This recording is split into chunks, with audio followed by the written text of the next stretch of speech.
Next question comes from Steve Botari. Mr. Van Oosteren, just last week, former Governor John Lynch withdrew his endorsement of you, saying, quote, I'm going to quote him here, I think his campaign is one of the nastiest I've seen in my 50 years of being involved in elections here in New Hampshire, unquote. Governor Lynch is respected and well-liked by many Granite Staters, regardless of party. What does it say about the way you're running your campaign? Well, I think he must be watching different television ads than the ones that most of us have been seeing. I think John Lynch was a good governor. And sometimes even someone like him makes an error of judgment. An error of judgment in who he supports in this race, just like the error of judgment he made when he nominated Kelly Ayotte to be Attorney General in our state. I'm incredibly proud of our grassroots support in this race. Our Congresswoman, every single Democratic mayor in our district, every labor union that has made an endorsement, 100 current and former state legislators.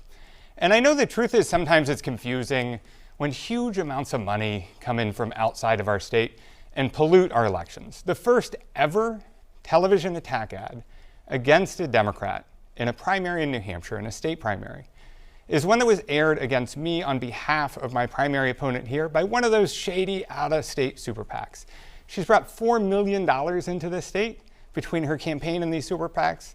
95% of it is from people who can't even vote here. Now, when that happens, you got to respond, you got to set the record straight, and you got to make sure people aren't confused. Ms. Goodlander, 30 seconds to respond.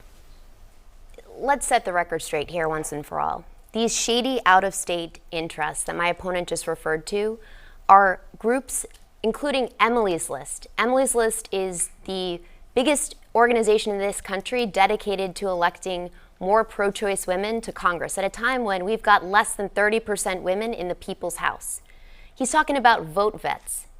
Vote Vets is an organization dedicated to electing more veterans to Congress, more Democrats who are veterans to Congress.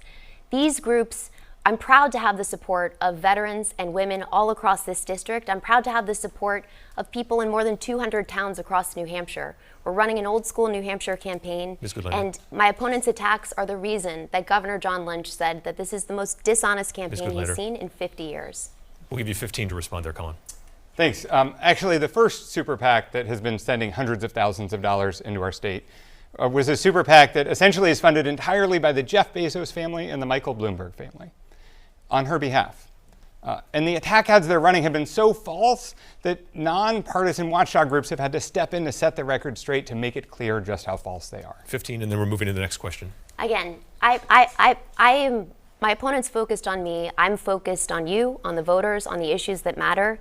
This is why Governor John Lynch has said that your campaign is the most dishonest he's seen in 50 years.